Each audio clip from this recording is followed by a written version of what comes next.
So a lot of my friends have been asking me how to do different types of exercises correctly as they've seen me more in the gym. For those friends and for anyone else who might like to learn, I thought I would make a tutorial and I'll try to make it as in-depth as possible as how to do certain different types of exercises. Before I get into the how-to of the movement, I just want to say that everybody's different. So the way that you do a movement or an exercise correctly may not necessarily be the correct way that another person that does it, especially since we all have different heights, weights, body ratios, body compositions. All I'm going to be teaching you is a general sense of how to do the exercise correctly and as safely as possible while targeting the intended muscle groups for that specific exercise. The lat pull down, and forgive my handwriting, it's gonna be bad, but the information is good, so don't look at the bad handwriting, just ignore. Imagine it has better handwriting. Here's a quick rundown of what exactly a lat pull down is. A lat pull down is a pull exercise. It's even in the name. The exercise mainly targets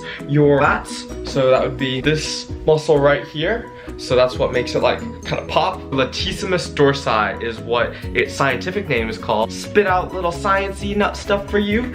And then the biceps. Now, what it's supposed to mainly target is your lats because we have tons of exercises for the biceps. But when you're doing any type of pull type exercise, it's impossible to not activate your biceps at least a little bit. The purpose of this tutorial, I'm going to show you how to target your lats the most, since this is what the main exercise or the lat pull down is supposed to be targeting with a little bit of biceps. For me personally, it was great before I could do pull-ups. Pull-ups are really hard if you can't do them, and lat pull downs kind of give you some confidence or a stepping stone before you try pull-ups. And I know some people say just try to do more pull-ups and you'll eventually be able to do pull-ups. Well, that's true as well, but for me personally, I like doing the lat pull downs because it made me feel like I was actually doing something and accomplishing something. Yeah, that's exactly what a lat pull down is. Another important note I want to make too is that there are a lot of different grips that you can use for a lat pull down, and none of them are necessarily wrong, because I know that used to really confuse me a lot too. Like, are those lat pull downs? All of those grips, whether you have the little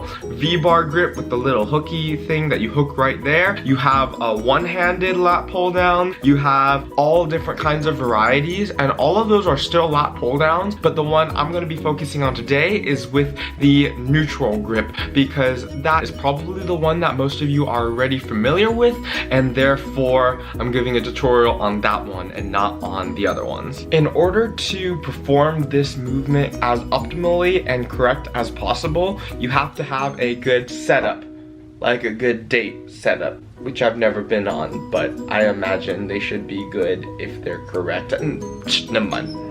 When you approach the bench, you really want to make sure that you adjust the seat accordingly with your leg height, because if it is too far, then your legs have like some wiggle room. Then your lat pull down is gonna be like pulling your whole body up and down, which isn't what we want. If it is too close, your legs are either gonna be too far back or too far forward, which then again, you're not gonna be able to focus on the movement itself. So you want to make sure that you adjust it so that your legs aren't too far forward or too far back. Grip and hand position. There are three main types of grips that you can use when performing the lat pull down. There is the regular grip lat pull down. This is the most regular or the most normal one. It is when your hands are shoulder width apart. Your hand positioning is in a pronated grip. And pronated means that your palms are facing away from you and your thumbs are turned inward. That is why it's called pronated. More science knowledge for you. That's a pronated grip. Then we have the reverse grip or supinated grip. This is the same thing as the regular grip where your hands are shoulder width apart, but it's reverse or supinated. And it's called supinated because your palm is facing towards you and your thumbs are pointed outwards of your body. So more science knowledge for you. Then after that, the final type of grip we have is the wide grip. This is where your grip is outside of your shoulder width. In terms of which one to do, just do whichever one feels good to you. That means you feel the stretch in your lats, if you feel your lats at all, if you feel sore the next day as opposed to a different one, or one that doesn't hurt your wrists or your shoulders as much. Most of the time, the normal grip is the one that people are gonna gravitate towards just because it's the most normal one. But some people like the wide grip because you're a lot wider and it is said to activate your lats a little bit more. But then some people like the reverse grip because they like to activate their biceps more. That's why it's good to experiment, and you can do whichever one you want. But if you've never done one before, start off with the regular grip and see how that feels to you, and then go from there. We are now on to the execution, or actually how to execute the movement and perform it correctly. The first thing that you want to do is pinching your shoulder blades. People that don't pinch their shoulder blades when they do lat pull downs are missing out on a lot of lat gain. What pinching your shoulder blades means is rolling your shoulders back and down. So rolling them back and down, locking them in place, and pinching the shoulder blades as if there were a grape in between there. That bolsters your chest up and makes your whole upper body more rigid so that it isolates your lats a lot more when doing the movement. The way that I kind of remembered how to pinch my shoulder blades together is, if you think about when you were little, or at least when I was little, I pretended to be a T-Rex a lot. And when you pretend to be a T-Rex, you kind of like move your chest up and you kind of bring your shoulders back already. So you're like, That's exactly what you want to do, except you want to pinch even harder and keep your chest up so that way it has the full isolation on the lats. The pull. As you begin to move the bar down, imagine that there is an imaginary string attached to your elbows that are pulling your elbows straight down to the floor. That way you'll make sure to not use your biceps or your forearms as much and to solely focus on the lats.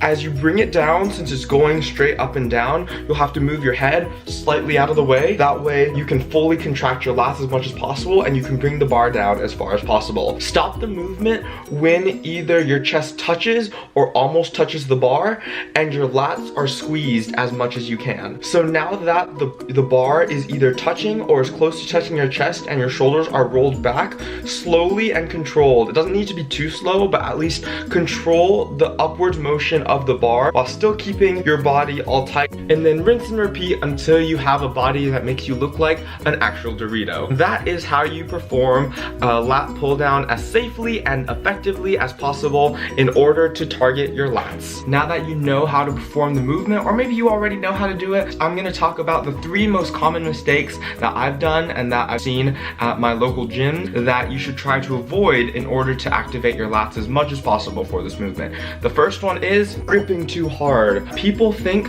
that you have to grip the bar as hard as possible to be able to do the movement as effective as possible, but if you think about it, all that does is work your forearms more than they need to be worked. The way that I solve for this is that instead of, weirdly enough, thinking of my hands as hands, I thought of them as hooks.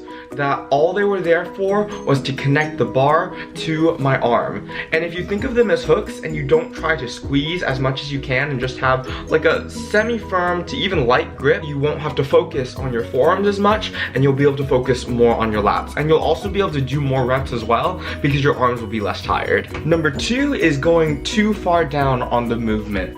What a lot of people think is because there's like, you want to make sure that you get a full range of motion, that means you want to bring the bar down even further like that. Once you get to here, you're not really moving your lats all that much. What you're mainly doing is starting to involve your tricep, which you really don't need to be doing in the movement. It's not a full range of motion. The full range of motion is stretching the lats at the top and then squeezing at the bottom, and then you've completed it. And then going too far down just doesn't do all that much. The way to solve for this is just by stopping at chest, maybe like above or below the nipple line, wherever it'll be different for everyone, but somewhere around there. If you stop there, then you make sure that your lats are squeezed together as much as possible, and if the bar is touching your chest, then you're good to go. The final mistake that I see so many people do, I mean, I do it a lot too because it's fun to do, is using too much momentum to complete the movement.